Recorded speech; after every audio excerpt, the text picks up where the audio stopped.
नमस्कार, मैं doctor Rupa Muglani, associate professor political science department में। हमारा आज का टॉपिक है संसद के दोनों सदनों के पारस्परिक संबंध। तो संसद के दोनों सदनों के संबंधों को हम निम्न रूपों में उल्लेखित कर सकते हैं: वित्तीय संबंध, मंत्रिपरिषद पर नियंत्रण, संविधान का संशोधन, अन्य विधानमंडल से संबंधित कार्य। तो आइए देखते हैं इसका विवेचन। जहाँ तक वित्तीय संबंधों का सवाल है, वित्तीय शक्तियों की दृष्टि से लोकसभा जनता का सदन है, अतः उसे अधिक अधिकार प्राप्त है। धन या वित्त विधेयकों के संबंध में राज्यसभा की स्थिति नगण्य है। वित्त विधेयक की पुनर्स्थापना लोकसभा में ही हो सकती है, किंतु संविधान द्वारा धन विधेयक के संबंध में जो प्रक्रिया निर्धारित की गई है उसमें राज्यसभा को केवल परामर्श देने का अधिकार है। तो इस प्रकार राज्यपाल सलाह दे सकती है। राज्यसभा को लोकसभा द्वारा पारित और प्रेक्षित किए गए वित्त विधेयक के संदर्भ में 14 दिन के अंदर निर्णय करना होता है। किसी धन विधेयक को यदि राज्यसभा 14 दिन के अंदर पारित न करे तो उसे पारित मान लिया जाता है। यदि राज्यसभा 14 दिन के अंदर अपनी सिफारिश सहित लोकसभा को फिर से विचारार्थ लौटा दे तो लोकसभा राज्यसभा की सिफारिशों या अनुशंसाओं को मानने के लिए बाध्य नहीं है। इस प्रकार धन विधेयक के संबंध में राज्यसभा पूर्णतः अशक्त है तथा वित्त पर लोकसभा का नियंत्रण प्राप्त है। दूसरा संबंध जो है वो मंत्रिपरिषद के बारे में हम देख सकते हैं।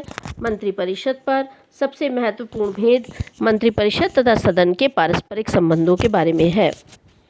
प्रत्येक मंत्री अपने कार्यों के लिए व्यक्तिगत रूप से और मंत्रिपरिषद के निर्णय के लिए सामूहिक रूप से संसद के प्रति उत्तरदायी होता है, जो वास्तव में लोकसभा के प्रति उत्तरदायी है, क्योंकि लोकसभा संसद का निम्न सदन है, लोकप्रिय सदन है। संसद में उठाए गए शासन संबंधी सभी प्रश्नों के विषय में पूरा विवरण प्राप्त करने का राज्यसभा को पूरा अधिकार है। अर्थात राज्यसभा जो है वो प्रश्नों के माध्यम से संसद में शासन संबंधी प्रश्न जो है उठा सकती है। मंत्रियों से प्रश्न पूछे जा सकते हैं राज्यसभा में, लेकिन सरकार के विरुद्ध निंदा प्रस्ताव पारित करने का अधिकार राज्यसभा को नहीं है। तो अगर ये सवाल आए कि क्या राज्यसभा में निंदा प्रस्ताव पारित हो सकता है, तो उसका उत्तर होना चाहिए नहीं, राज्यसभा को निंदा प्रस्ताव पारित करने का अधिकार नहीं है। संसद के विश्वास का तात्पर्य, हम कहते हैं संसद के विश्वास बने रहने तक मंत्री अपने पद पे रहेंगे, मंत्रिमंडल अपने पद पे रहेगा। तो संसद के विश्वास का तात्पर्य लोकसभा का विश्वास है, निम्न सदन का विश्वास है। कार्यपालिका का उत्तरदायित्व, कार्यपालिका की रिस्पॉन्सिबिलिटी इस प्रकार लोकसभा के प्रति है। तो ये सवाल आ सकता है, आपसे पूछा जा सकता है कि बताइए कार्यपालिका किसके प्रति उत्तरदायी होती है, तो आपका उत्तर होना चाहिए कि कार्यपालिका लोकसभा के प्रति उत्तरदायी होती है। तो ये जो सिद्धांत है इसका आधार क्या है? इसका आधार ये है कि लोकसभा का भारतीय जनता पर आधारित होना। लोकसभा का चयन कौन करता है? भारत की जनता करती है। तो असली रिप्रेजेंटेटिव इंस्टीट्यूशंस कौन सा हुआ? रिप्रेजेंटेटिव संस्था कौन सी हुई? निर्वाचित संस्था कौन सी हुई? वो हुई लोकसभा। तो लोकसभा द्वारा अविश्वास प्रस्ताव पास होने पर सरकार को त्यागपत्र देना पड़ सकता है। तो आपसे ये सवाल पूछा जा सकता है कि बताइए सरकार को त्यागपत्र कब देना पड़ता है? सरकार को त्यागपत्र तब देना पड़ता है जब लोकसभा में अविश्वास प्रस्ताव पारित हो जाए। तो राज्यसभा को सरकार के विरुद्ध अविश्वास प्रस्ताव पारित करने का अधिकार नहीं है। ये बहुत इंपॉर्टेंट है। अविश्वास प्रस्ताव कहाँ पारित होगा? लोकसभा में। तो अविश्वास प्रस्ताव में राज्यसभा की भूमिका क्या है? कुछ नहीं है। और सर्वाधिक भूमिका किसकी है? लोकसभा। तो राज्यसभा को सरकार के विरुद्ध अविश्वास प्रस्ताव पारित करने का अधिकार प्राप्त नहीं है। तो ये इम्पॉर्टेंट है। तो इस तरह से हमने देखा वित्तीय संबंधों के दृष्टि से हमने देखा कि ज़्यादा शक्तियाँ किसके पास हैं? लोकसभा के पास है। इसी तरह से हमने देखा कि मंत्रिपरिषद पर नियंत्रण के संबंध में ज़्यादा शक्तियाँ किसके पास हैं? लोकसभा के पास हैं। तीसरी बात हम देखते हैं संविधान का संशोधन। तो संविधान के संशोधन के बारे में भी सर्वाधिक अगर दोनों शक्तियाँ देखें तो हम देख सकते हैं कि भारतीय राज्यसभा न तो अमेरिका की सीनेट के समान निम्न सदन से श्रेष्ठ है और न ही क्योंकि अमेरिका की सीनेट तो बहुत श्रेष्ठ है। अमेरिका की सीनेट क्या है? अमेरिका की उच्च सदन। जैसे हमारे उच्च सदन को राज्यसभा कहा जाता है, वैसे ही अमेरिका में उच्च सदन को क्या कहा जाता है? सीनेट कहा जाता है। तो अमेरिका की सीनेट बहुत शक्तिशाली है। तो यहाँ हम ये बता रहे हैं कि भारत की राज्यसभा अमेरिका की सीनेट के समान जो है शक्तिशाली नहीं है, निम्न सदन से श्रेष्ठ नहीं है। तो न ही वो ऑस्ट्रेलिया की सीनेट के समान ही शक्तियाँ रखती है, लेकिन हम ये कह सकते हैं कि भारत की राज्यसभा कनाडा की सीनेट से तो ज़्यादा शक्तिशाली है। ये सच है कि कुछ मामलों में संविधान प्रकट रूप से लोकसभा को राज्यसभा की अपेक्षा वरीयता प्रदान करता है। ये तो सच है कि कुछ मामलों में संविधान में ही लोकसभा को राज्यसभा की तुलना में ज़्यादा शक्तियाँ दी गई हैं। लेकिन ये भी सच है कि लोकसभा को राज्यसभा की अपेक्षा वरीयता देने के बावजूद संविधान के संशोधन के लिए राज्यसभा को अधिकार प्राप्त है ना? राज्यसभा को भी संविधान के में अमेंडमेंट के लिए अधिकार प्राप्त है। ये विशेष महत्व का विषय है, क्योंकि इसका तात्पर्य ये है कि राज्यों के प्रतिनिधि के रूप में राज्यसभा है क्या? राज्यों का प्रतिनिधि करने वाली संस्था है। तो राज्यों के प्रतिनिधि के रूप में राज्यसभा को समान अधिकार प्राप्त है, लोकसभा के समान अधिकार प्राप्त है। तो इस उपबंध में स्पष्ट हो जाता है कि संविधान निर्माता राज्यसभा को भी महत्वपूर्ण कार्य सौंपना चाहते थे, उसे भी एक महत्वपूर्ण कार्य देना चाहते थे। अच्छा, तो ऐसा कई बार देखा गया है कि नीति निर्देशक तत्वों में या बाकी जगह संशोधन हुए तो राज्यसभा के मत को भी महत्व दिया गया। तो राज्यसभा द्वारा अनुमोदित विधेयक को लोकसभा फिर से स्वीकृति भी प्रदान कर सकती है। तो इस प्रकार हम देखते हैं कि संविधान के संशोधन की शक्तियों के संदर्भ में राज्यसभा की शक्तिशाली भूमिका है, राज्यसभा की इम्पोर्टेंट भूमिका है। जहाँ तक अन्य विधान निर्माण से संबंधित कार्य हैं, अगर हम उसको देखें तो अन्य विधायी कार्यों में जिसमें संवैधानिक संशोधन भी शामिल है, राज्यसभा की सत्ता लोकसभा के बराबर है। तो हम कह सकते हैं कि भारत के संविधान में संशोधन की शक्तियों के बारे में लोकसभा और राज्यसभा की शक्तियाँ लगभग समकक्ष हैं, बराबर है।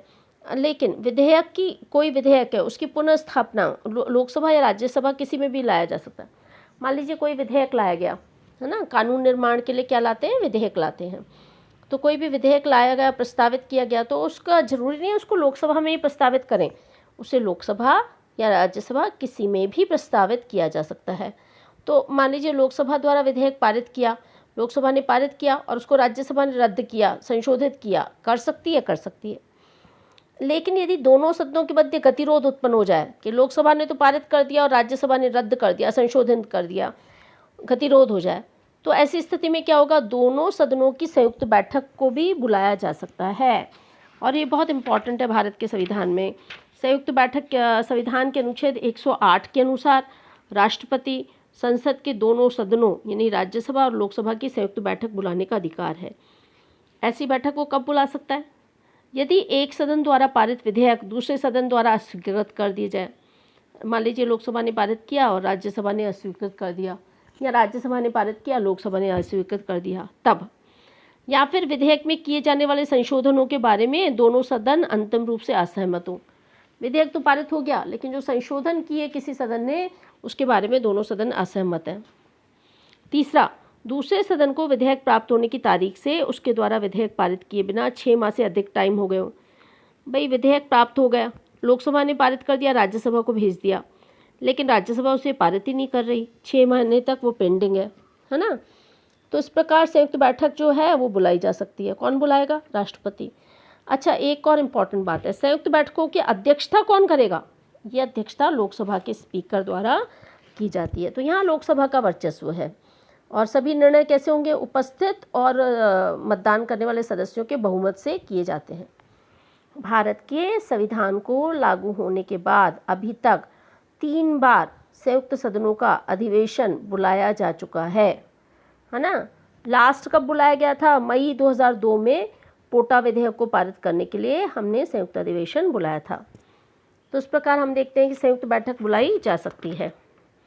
इसी प्रकार आप देखिए कि जब जब राज्यसभा में सत्तारूढ़ दल का बहुमत नहीं रहा, तब अध्यादेश पारित हुए हैं। तो ये अध्यादेश बहुत इम्पॉर्टेंट है। अध्यादेश का अधिकार है। संविधान के अनुच्छेद 123 में राष्ट्रपति को अधिकार है कि संसद के 17वें होने की अवधि में आवश्यक होने पर वह अध्यादेश जारी कर सकता है। जिसका संसद की पुनः बैठक होने के 6 हफ्तों के भीतर संसद द्वारा अनुमोदित कराना आवश्यक है। वो किसी भी समय अध्यादेश को वापस ले सकता है। भारत के संसदीय इतिहास में राज्यसभा में सत्तारूढ़ दल का जब जब आवश्यक संख्या बल नहीं रहा तब तब सभी सरकारों ने अध्यादेश को पारित किया है। तो इसी प्रकार जो है हम देखते हैं। अच्छा, एक और चीज़ है कि अंतर संपर्क के सूत्र भी हैं। संसद के दोनों सदन एक दूसरे से संपर्क स्थापित करना चाहते हैं तो लिखित संदेश भेज सकते हैं। संयुक्त समितियों की बैठक हो सकती है। राज्यसभा के विशेषाधिकार है, ये तो मैं आपको पिछले लेक्चर में बता चुकी हूँ कि राज्यसभा को सदन में उपस्थित और मत देने वाले सदस्यों के 2/3 बहुमत से कुल सदस्य के पूर्ण बहुमत द्वारा वो घोषित कर सकता है कि राष्ट्र के हित में संसद राज्य सूची के किसी एक विषय पर या किसी विषय पर जो है वो विधि निर्माण करे। तो उस विषय के में भारत के संपूर्ण राज्य क्षेत्र अथवा किसी एक भाग के लिए 1 साल की अवधि के लिए कौन विधि निर्माण करेगा? संसद करेगी, है ना। तो इस प्रकार हम सब, विषय तो राज्य सूची का, लेकिन संसद उस पर कर रही है क्योंकि राज्यसभा ने आर्टिकल 249 हमने देखा था, उसके तहत वो कर सकती है। तो राज्यसभा अखिल भारतीय सेवाएं भी स्थापित कर सकती है, ये भी विशेषाधिकार है। तो इस प्रकार हमने देखा कि दोनों सदनों के बीच जो पारस्परिक संबंध है वो हमने देखे। उसके वित्तीय संबंध क्या है, मंत्रिपरिषद पर नियंत्रण संबंधी क्या है, संविधान का संशोधन क्या है, और हमने देखा कि अन्य विधानमंडल से संबंधित कार्य क्या है। तो ये जो आपसे ये सवाल परीक्षा में पूछा जाता है कि 2 तरह के सवाल हैं कि राज्यसभा और लोकसभा में अंतर बताओ, वो तो हमने पहले पढ़ा था वो टॉपिक, और साथ ही था कि उस अंतर में तो आप बताएंगे कि कौन जो है वर्चस्व रखता है। साथ ही ये पूछ सकते हैं कि दोनों सदनों के पारस्परिक संबंध बताइए, लोकसभा और राज्यसभा के आपसी संबंध, mutual relation of both houses, है ना, दोनों सदनों के आपसी संबंध बताओ, ये भी पूछ सकते हैं। तो दोनों ही टॉपिक से रिलेटेड आप मटेरियल तैयार कीजिए और इस पे अच्छी से इसकी तैयारी कीजिए। कंपटीशन में भी ये पूछा जाता है, संयुक्त बैठक की अध्यक्षता कौन करता है। छोटे और बड़े सवाल, दोनों ही सवाल इस टॉपिक से रिलेटेड आते हैं। तो आप इसकी तैयारी कीजिए और कोई दिक्कत आए तो हम मिलते हैं तो उस पर चर्चा करते हैं। अपना ध्यान रखिए, अपने परिवार का ध्यान रखिए। धन्यवाद, शुभकामनाएं।